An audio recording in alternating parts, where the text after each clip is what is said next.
Bonjour! Alors, faut-il préférer les aliments surgelés ou les aliments en bocaux en conserve? Bonjour à tous, je suis Cédric Madiette, diététicien, nutritionniste et expert en bien-être au naturel depuis plus de 12 ans. Alors, avant de parler de ce brûlant sujet, si on peut dire, enfin il n'est pas très chaud au final, hein, mettez dans vos commentaires, je dis n'importe quoi, juste en dessous de cette vidéo, vous pouvez télécharger mes 2 e-books sur comment bien faire les courses et choisir ces 7 groupes d'aliments.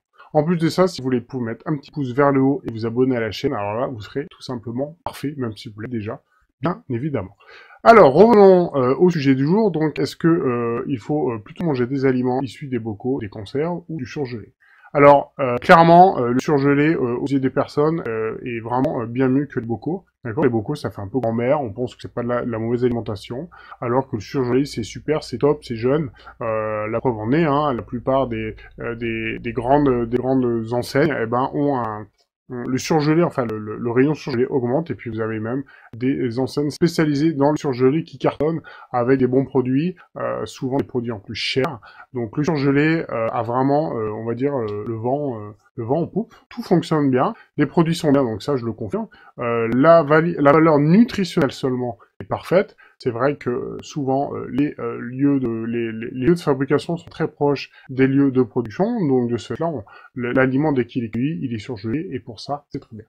Par contre, ce qu'il faut savoir, c'est que les produits surgelés, eh ben, en fait, ont quasiment plus d'énergie. Dès que vous surgelez, c'est un peu comme vous, hein, quand vous gèle, eh ben, on fiche toute l'énergie qui est en vous. C'est pour ça que quand vous avez très froid, ben, vous grelottez parce que vous n'avez plus d'énergie qui circule dans le corps. Et ben, au final, c'est un peu pareil. Et il faut savoir que on peut vérifier l'énergie qui circule dans un corps, enfin un corps vivant ou un autre corps, par ce qu'on appelle l'effet Kirlian ou la photo Kirlian. Je vais vous montrer un peu ce que c'est, d'accord? Voilà, la photo Kirlian, c'est ça, si vous avez peut-être déjà vu, c'est en fait une petite aura, une petite auréole autour d'un élément qu'on a pris en photo. Alors, il faut savoir que c'est depuis les années 40 à peu près que c'est les Russes qui ont découvert ça par inadvertance, hein, d'ailleurs comme beaucoup de découvertes. Hein. Ils ont tout simplement fait passer un champ électrique au travers d'un élément et en prenant une photo, eh ben on a ça qui apparaissait. C'est de plus en plus utilisé pour en fait prendre photo des personnes et voir s'il rayonne bien, s'il y a l'énergie qui circule. Certaines personnes disent même qu'on peut que cette auréole est vraiment la photo de votre aura. D'accord? Donc, grosso modo, dès que vous avez une belle auréole, c'est que l'énergie circule très bien. D'accord? Donc, on peut voir que là, ça circule très bien, là aussi, là aussi. Là, vous voyez que c'est deux mains. Vous pouvez voir ici que il y a un impact dès qu'on fait quelque chose. Ici, vous avez une partie de la plante qui est coupée. Et on peut voir qu'effectivement, eh ben, l'énergie n'est pas tout à fait la même.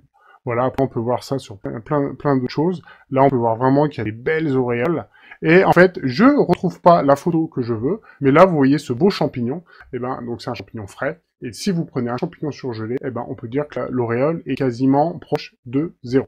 Alors, je vais pas vous dire que si vous prenez des conserves, l'auréole sera aussi belle qu'un produit frais, parce qu'évidemment, un produit frais, c'est encore un produit qui est vivant, donc l'énergie est à son paroxysme, hein, si je peux dire, mais elle sera, pour moi, bien mieux, parce que justement, elle n'a pas été figée par le froid.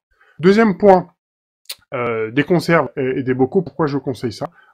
Déjà parce que c'est un produit qui a plus d'énergie, dit plus de vivant, et on assimile mieux ce qu'il y a dedans. Et deuxième point, c'est bien moins énergivore. Effectivement, dès que vous consommez du surgelé, il faut que ça soit conservé, évidemment, à une température négative, dans un congélateur qui demande de l'énergie. Donc, dès que vous l'achetez, c'est un endroit qui demande beaucoup d'énergie pour être entreposé, et aussi bien quand c'est entreposé chez vous, il faut l'énergie pour refroidir encore. Alors qu'une conserve, elle est à température ambiante, vous la mettez chez vous, vous la transportez, vous la mettez dans la voiture pour aller en voyage, n'importe où, enfin vous êtes invité, vous venez avec un bocal.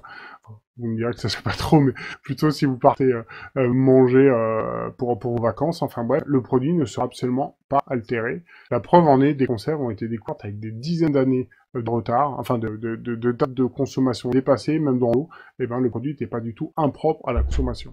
Donc voilà, vous savez un peu pourquoi maintenant je conseille davantage les bocaux que le surgelé. Alors attention, hein, que ce soit pour les surgelés ou les bocaux, ou les conserves, faut toujours prendre l'aliment le plus brut possible. D'accord? Les haricots verts, on les prend neutres, enfin neutre nature surgelés, mais on les prend aussi en bocaux. C'est du moment que vous avez un aliment qui est préparé, qui est transformé par un industriel, que là, il y a plein d'additifs qui sont pas forcément géniaux.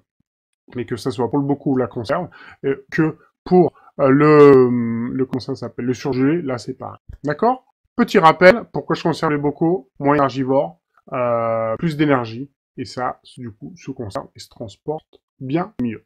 Voilà, je vous laisse sur ces belles petites photos et je vous dis à très bientôt et n'hésitez pas à faire vos suggestions pour un thème donné ou vous voulez répondre à vos questions. Bonne journée à vous, au revoir.